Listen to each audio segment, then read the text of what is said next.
Welcome to another Chocolate Rocket video from a local race I did this past Sunday out in Carson, California.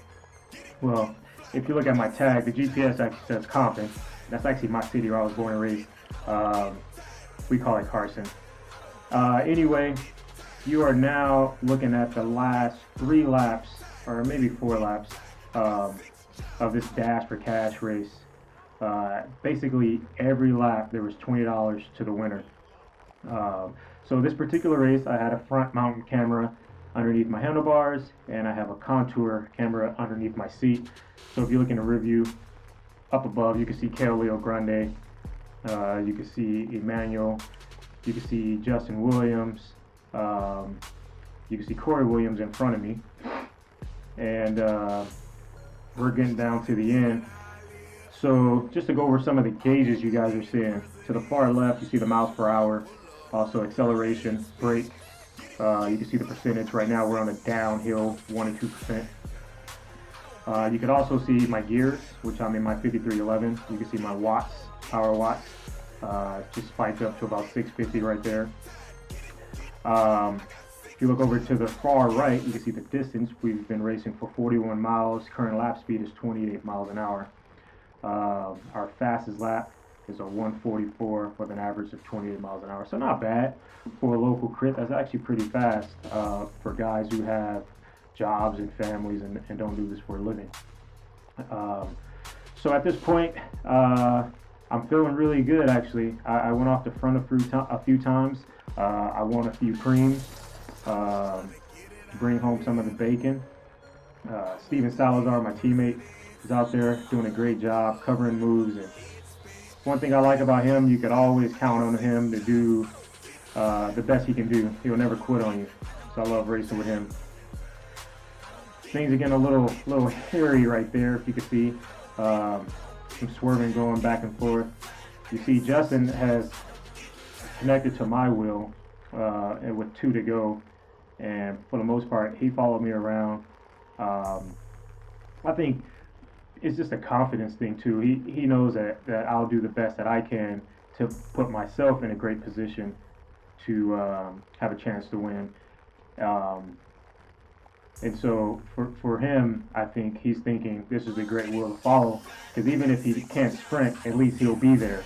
So I tell guys all the time, you guys worry about the finish.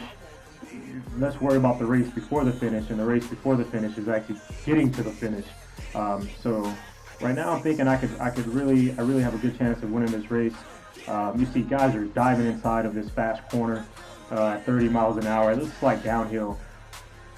If you notice on this lap, I'm on the left hand side, which is a perfect side because the wind is coming off the right. It's like a slight cross headwind, but I kind of get swarmed over to the right, which is okay. I still have a little bit of a draft. And if you look at my power watts, they're not too high right now. So we turn this right hand corner, there's a slight uphill, and you can see I went up to my 14, 13, and now I'm going back down. Now I'm going back up because the hill gets a little steeper. And I'm just trying to really save my legs and not bog down. I haven't been motor pacing yet, so I've been naturally pushing a bigger gear. So this is the last turn that we're going to see one more time. We're approaching Bell Lap. This is a long drag. I think it's about 275, 300 meters, but it's really fast. You can really get going. As you see, I'm in my 5311, just cruising at 30 miles an hour. This is the Bell Lap. We're now at close to 43 miles in. And normally when you take a pull for your team, you pull off and you get out of the way because you're exhausted. Well, this guy takes a pull and tries to get back in. I don't know why. And if you look at my watts, they spiked up to about 700, 750. Cost me a little bit, but I have plenty of time to recover, so wasn't really worried about it. Especially we have this downhill where we're cruising right now, 33 miles an hour. Right now I'm protecting myself. I popped outside and looked right to make sure no one was coming underneath me. But as you can see in the review, Justin is set up right on me, and you can't see yet, but his brother Corey is. And now I told you about that swarm. Now look at the swarm coming from the rear view. It's so easy to get swarmed, and I saw it. So what do? Bam! I continue to push forward with the swarm. I have to put my nose on the wind a little bit, and look, I'm right back in there. Justin follows, clearing the path for his brother. So at this point, I started to get a little bit of I started to get a little nervous because it's only one, two, three guys in front of me.